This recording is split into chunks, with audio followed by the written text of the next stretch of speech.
When you think a warm, heartfelt family film starring Robin Williams, I can guarantee the first thing that you think of is not, let's have the movie be about a seething divorce that puts the children in the middle. It's like having a movie about the stock market or poop. Not really your top shelf A-grade family film material. But nevertheless, someone in the world did, and in 1993 we were given the spectacle that is Mrs. Doubtfire. Now, while the movie did have mixed reviews, both critics and moviegoers not really knowing whether or not the movie was all it needed to be or if it just missed the mark. However, despite all of the naysayers, the movie took home multiple awards at the Golden Globes and has nestled itself warmly in its reviewers' hearts. To be fair, hear me out, it's not exactly the prom queen of Robin Williams' career. It's more like the Miss Congeniality. But in a good way, it's not the I lost, but I'm so pretty and gorgeous and I'm just so perfect anyway kind of Miss Congeniality.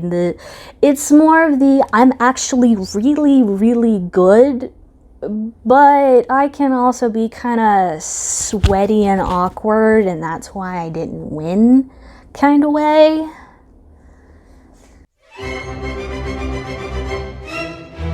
See, not even a minute into the movie and we are bombarded with one of the most overused, albeit famous, classical pieces of all time. The only thing that would have topped it is if they had managed to work in canon in D. Salutation. Second thought. Yay! This bodes well. Here we go again. Cut. Roll it back. What are you doing? Daniel, that line is not in the script. Why did you add it? Well, I thought I should comment on the situation. What situation? This movie does this on numerous occasions, but they take 3 minutes to give us everything that we need to know about Daniel's character. His morals, what's most important to him, the level of love that he has for his family and his children, and just the dedication he has to things that are important to him is infallible. While most people could consider that his general carelessness for his job is irresponsible, and the movie itself brings it up later on in court scenes and whatnot, it establishes a very important part of Daniel's character, that he isn't just looking out for his children.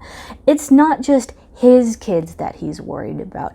He doesn't want to be a part of a program. He doesn't want to be a part of a project that is going to take advantage of its younger audience and try and subliminal message them into things that he doesn't think is okay. It's not just him. It's everybody. He doesn't think it's appropriate for kids. And at the time, that was a big deal because kids shows were still seen as exactly that. Kids shows that you don't have to put a whole lot of work into it. You just, make it funny, plug in some products, and there you go. You're good to go. Although, in this case, one could argue that this is just messaging at this point. I mean, look at the size of the cigarettes. It's gigantic. This is supposed to be a parakeet. From beak to tail, they're about 7 inches long. A typical cigarette is about 2.8 inches long. That's nearly 2.5 inches bigger and wider than an actual cigarette. That's the equivalent of asking somebody for a glass of water and then they just throw you a bucket. Piss off, Lou. Right. That's not important. Next, we see Miranda Hillard, played by the very talented Sally Fields, a career woman who's quickly established as having her head firmly on her shoulders with no time for anything but her work, no matter how much she tries to separate the two in her life. No parties. Mom said you couldn't have one because of your report card. I've seen some crazy birthday parties before, but this is like mosh pit level of escalation. Who could blame her for being upset when it started off like this? Oh, sorry. And then turned into this. We all know that Daniel isn't doing this because of some sort of maliciousness towards Miranda. He just loves his children, and he can go way overboard in showing that love, apparently on a regular basis. After tons and tons of great nonverbal communication for establishing characters, we finally get to have the first real conversation between our two main leads. And if the nonverbal is this good, I can't wait to hear like what the normal verbal is going to be. It's over! Well, shit. I mean, talk about dropping bombs. I can understand why she's upset with what she came home with, but I mean, damn. And it's said almost too casually to be real or even believable. And Daniel doesn't. He doesn't believe it when she says that. He's immediately saying, you know, we can work this out. We can try therapy. We can try counseling. We can try all of these things. And just every single time she's coming back with some sort of, we've done it. We've tried it. It won't work. And then there's all this silence. And Daniel is so upset. He's trying so hard to keep his family together. And you know that she's serious when she says these things. I want a divorce. And that's the start of our movie, folks. Don't worry, I did say that this was a family comedy film starring Robin Williams, so you can tuck that hanky away for now. Yeah, Ma, I heard. Hey, a wild Harvey Fierstein appeared. He is playing Daniel's older brother, who, at this point in the movie, is housing him until they can figure out this whole divorce thing. I'm never sure if I should be offended by this performance. Let me explain what I mean by that. He's not doing anything special. Like, he's just being himself. I've seen him in other roles. I've seen him do multiple things. He's not, like, gaying it up, for lack of a better term. But there's just something about it that makes me feel like I'm not watching something appropriate. And it could be because it's typecasting and they didn't have to get an actor to really play it up. They just found an actor that's naturally that way. And part of this feeling comes from that the LGBTQ community really hasn't had the best representation in media since like 2005, 2010. But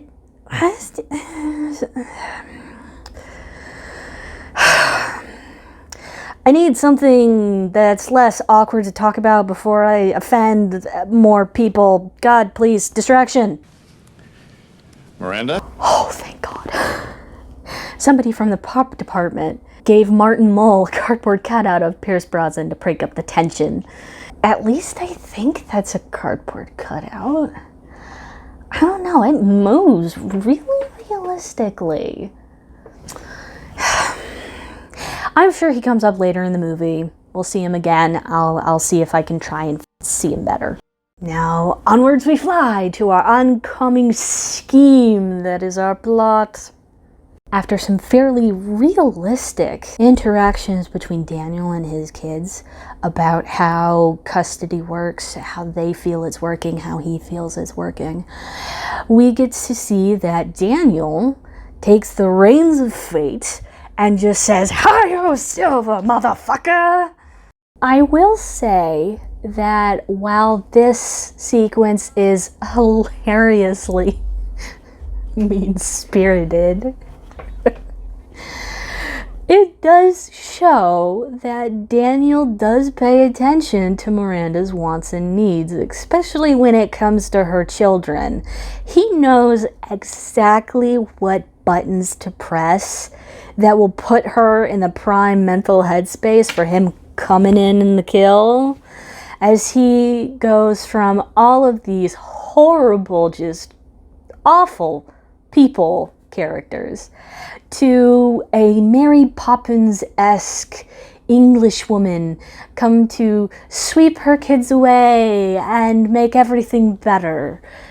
But not before we get a horrible montage scene of all of the other possibilities that Daniel goes through when he goes to his brother and his husband for makeup.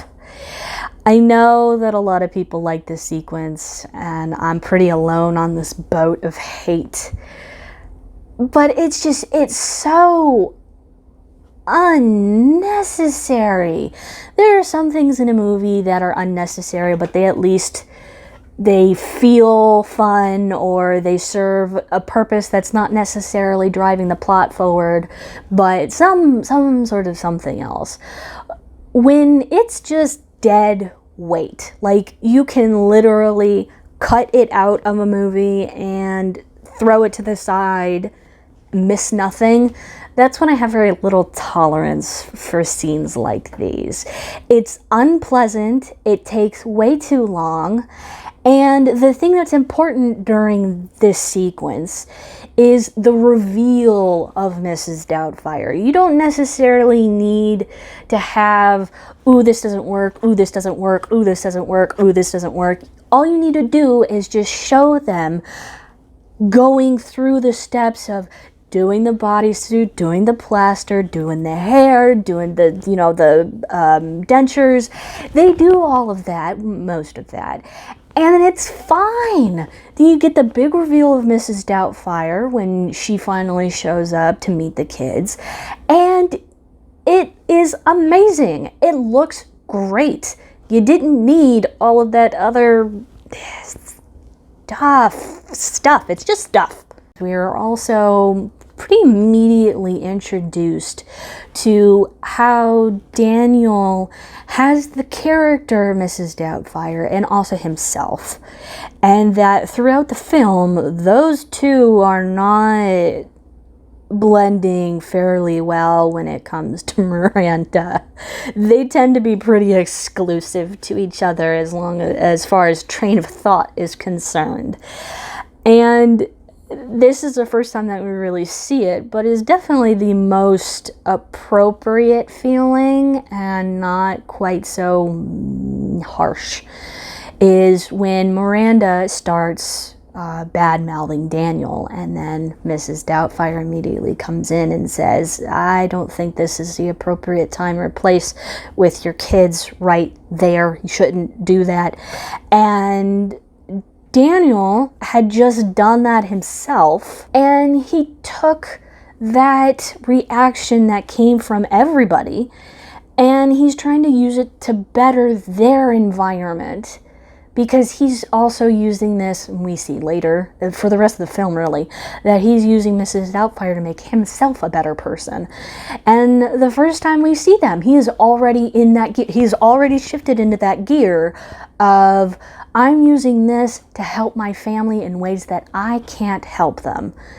And for a movie of this age, and especially something that's labeled as a family film, it's a very mature way to look and think about this whole situation. All right, everyone, it's time to expand your minds. It's homework time, okay? As I said before, this entire movie is showing how Daniel is taking this opportunity that he's given himself and using it to better everyone's lives better than he could before.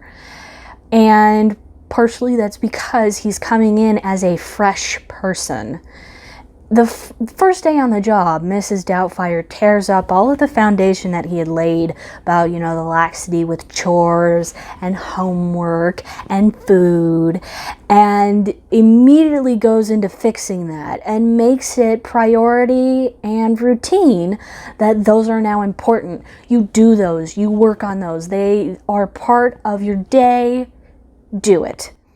And he's not just doing this for himself. He doesn't like leave it at the door when he goes home. The rest of the middle sequence before later, we see that he's teaching himself how to cook. He's teaching himself how to clean. He's going out. He's making sure that they get exercise. He's helping his son with sports. He's helping with homework. He's just generally being more involved than we are led to believe he ever did before.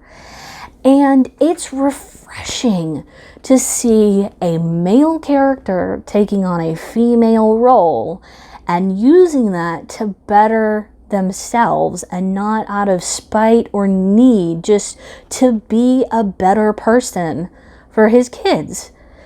And that's not something you see a lot in film at all, really. And it's part of the reason why this movie stands the sands of time and continues to give people the warm and fuzzies, is because they're genuine warm and fuzzies. This movie is filled to the brim with warm and fuzzies. Oh, I think I saw something. Nah, yeah, that looks like the beginning of the end. I still can't tell if he's actually there or not. Oh well, this won't end well. Oh, God. Oh, God. Oh, my God. Chris, wait. Lydia, come on. You gotta call the cops. We gotta dial 911 now. Why? I don't know if going to call the police is the first place that you necessarily need to go in this situation. Maybe if Mrs. Doubtfire had been inappropriate at any other time in the movie, or the door was left open. It's literally a home bathroom invasion. There's no laws against this. And on that same end, why is he standing up? I do not claim to have those parts, and that's fine. However, I do know, being a lady, that lifting up with a skirt to do anything like that is difficult. Especially when you're not used to certain obstructions that you may not have had before. Sit down. I know that guys can sit down and do that. I have 2 toddlers that sit and do it just fine. All right, moving on. It's plot, this whatever. It's still stupid. Is there something less awkward that we can move on to, please? How was he? You know, on a scale of 1 to 10. Oh my God. Did he Just okay. Oh, he's probably a Casanova compared to poor old Winston. Wow. He actually went there. This is not the time to find out where you're ranking on the sex scale, guy. Girl, you... I mean, I understand, I get it. Sex is unfortunately one of the most important parts of many relationships. Most relationships. Aces aside. And that hasn't like changed in the last 10, 20, 30 years. It's always been like that. That's how it is. It's whatever. But that is inappropriate on many levels. And they just go into it like it's no big deal. And then it's glazed over like it's no big deal. I get you know, it's casual. We're talking about making sheet music. Can I make good sheet music, or is it kind of crappy? But, and then to add to the awkward, it literally is just the conversation moves normally along and gets into really heavy, serious, like heart-tugging things that you can't almost believe that it was prefaced with Winston's idea of foreplay was, Effie, brace yourself. geez, I feel like I need an adult. But they're two full-grown women men, so I just need a different adult. Excuse me, sir. What is a handsome man like you doing waiting in line? I need an adult! I need an adult! The rest of the conversation is something that I referenced earlier, that Miranda doesn't actually communicate the things that are really important to her. And Daniel, on the other hand, made himself seem completely inaccessible to talking those kinds of things out. And this is a very normal relationship problem that they're talking about. This isn't like special to that era or special to their gender or race or whatever. This is something that everybody probably has dealt with if they've had a relationship. Is that it's not necessarily a lack of communication, it's a fear of communication.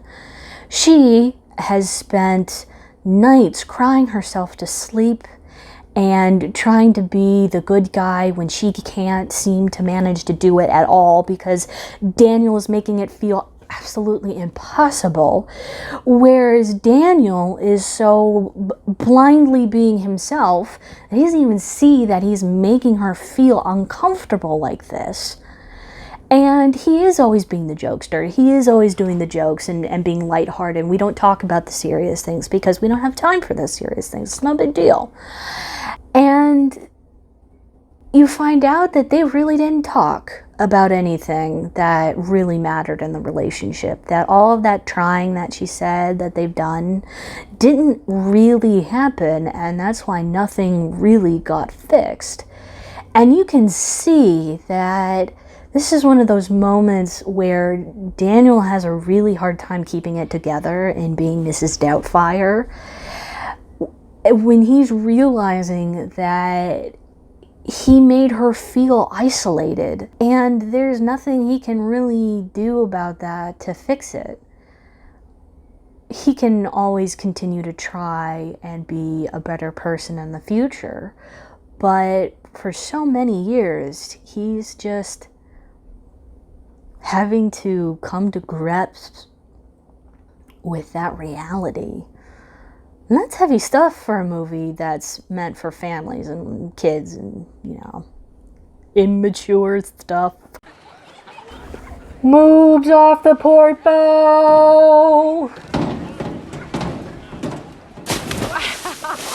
Okay, all right, I got it. He's got no clothes on. I'm pretty sure that I will be able. Oh, come now, Mrs. Doubtfire. Don't be bashful.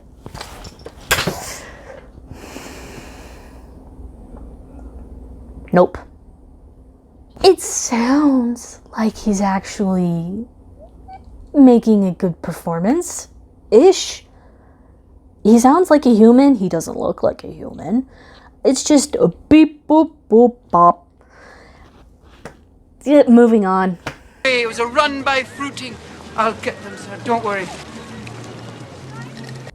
After the swim break of spite, the movie goes right along into its own plot as the inevitable conversion of two lives begin, as Daniel is presented with a birthday dinner that Mrs. Doubtfire needs to attend and a business meeting that could change his entire life, both at the same restaurant at the same time. Who could have thought? Oh, the hilarity. It is actually hilarious. I have to randomly ingest just a little bit of nicotine, and it steals my wool. Unfortunately, and rather surprisingly actually, The movie pretty much goes paint by numbers at this point. It hits the normal, you know, I gotta not be seen. We're on two sides of the restaurant, flipping through. People are making it difficult to switch between which thing I'm doing. And, you know, Mrs. Doubtfire is having more technical difficulties. Whereas Daniel is having to deal with forgetting to take stuff off. And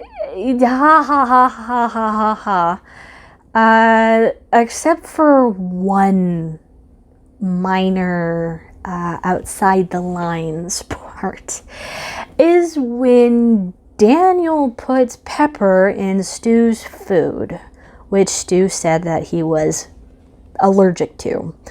And usually when someone is going to a restaurant and says, please don't do that, I'm allergic, it's not like, ooh, oh, it makes me uncomfortable. It's like, no, really, don't put that in my food. I might die. And Daniel just rolls with it, and like a whole bunch on top of his food. And the first thing he thinks when Stu starts choking is, No, I killed the bastard. little Heimlich maneuver, you'll be fine. Daniel, on the other hand, won't be. I will give Miranda this reaction, very genuine. Like, I would not be surprised if this was unscripted. She just found out that the person that has been taking care of her kids is her ex-husband, who's in drag. He has been trying to sabotage her current relationship with her new boyfriend. He's been using the trust she has for the Mrs. Doubtfire character to just bring himself closer and closer into her vicinity without quite stepping over too many lines. And again, he is doing this while dressed as an elderly British woman, which is kind of mind-blowing in and of itself. So, this... Don't talk to me! Don't touch me! Don't touch me! I have to go. Yeah. I'm totally down with that. That's probably how I would react too. That or how Stu reacts. We have to leave now. I have to leave. Because he is just... This is the part in the movie where I'm pretty sure that that's not a cutout, but I'm still not sure. He just had an allergic fit that he probably should not be that okay after. And his girlfriend is having a mental breakdown. The elderly woman that has had it out for him for the past couple of months is actually her ex-husband. And he's just sitting there going, what the hell? Best part of the sequence is when Stu and Daniel are standing next to each other, and they have the very brief dialogue between each other, and it just, to me, it's like, dude, sorry, I just, tried to kill you with allergy, but you're snaking on my lady, and I'm not okay with that. I'm like, yeah, I get it, jealousy, that's a thing. You cool? I'm cool. Cool. I'm gonna go. Yeah. And then after all of that chaos, the rest of the movie is just what I can only explain as personal experience. Not necessarily the specifics and how everything is written out, but the script has so much soul during the last part of this movie that it's impossible to not get swept up in all of the emotions. You have the courtroom where Daniel is trying to explain that he is doing all of this for the love of his children, and that's all he's ever wanted, is to be there for them as a father. And that to him, it's almost an addiction that he needs to have this love. And the court takes that as manipulation. That because he is acting like this, he's putting on a show. Because he's been putting on a show. And we as the viewers know that Mrs. Doubtfire and Daniel are not, they come into one entity by the end of it. And Daniel puts a lot of himself putting forward. And then he has to have supervised visitation. And Miranda doesn't say anything.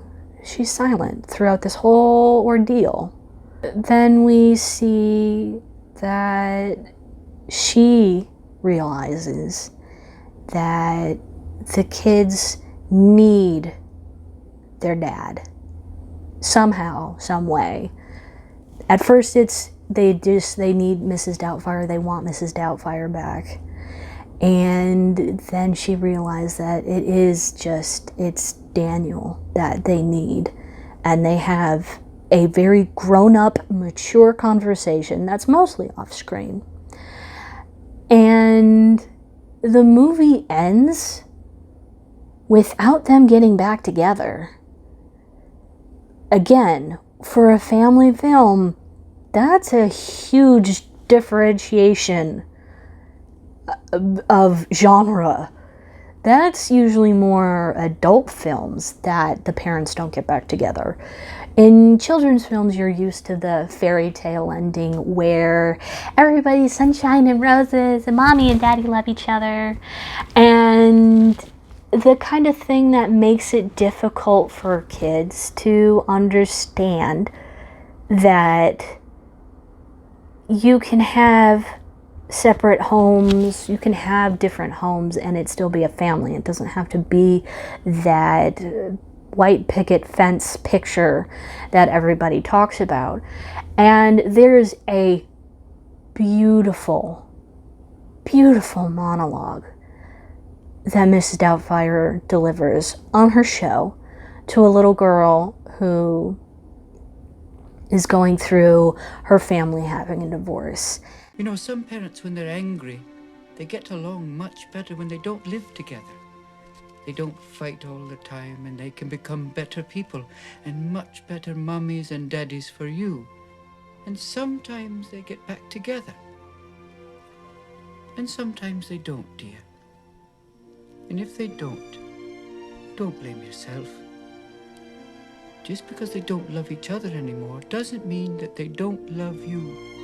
Coming from a family of divorce, that is a ginormous message that needs to be talked about more often, if I'm honest. That it's not your fault. There is nothing that you did. And the movie doesn't try and take responsibility for anything that it doesn't need to. It takes responsibility for itself. And that wraps up in Daniel taking responsibility for himself and Miranda taking responsibility for herself.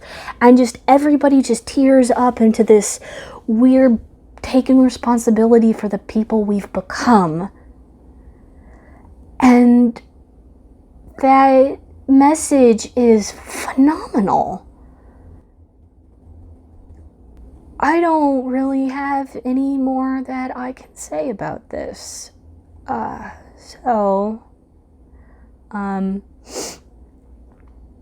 gonna go probably ugly cry in the corner right now.